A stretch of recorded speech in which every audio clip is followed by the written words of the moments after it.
Here are the lens elements for the Metrogon lens.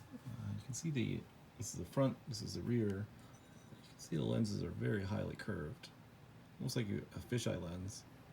But this is a rectilinear, or at least distortion-free mapping lens, so it doesn't have a fisheye effect. Focal length 153.35 millimeters, so about 6 inches. These elements are in good shape. You can see some dust there.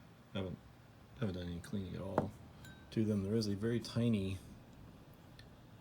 just barely can see it, in the center of the lens. Yeah, I don't think you can even see it on the video. A tiny little scratch. Probably because this lens element sticks out beyond the rear flange. That's how curved it is.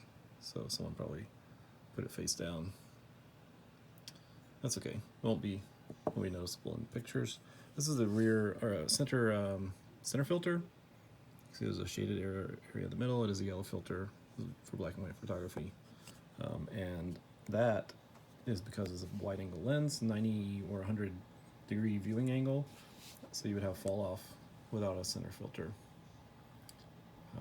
Probably the fixed aperture on the lens is 6.8 f6.8. It's a pretty typical value for these lenses anyways. I haven't actually measured it. We measure and do the calculations. But yeah, it covers, like I said, 8x10, and for an 8x10 lens, it's that short, that wide, fairly compact. It's a really large flange on the front is the downside, but you know, the lens element itself is pretty small, a couple inches across. So yeah, see what I can do with this lens, get the shutter working, and see if I can make a camera out of it. Thanks for watching.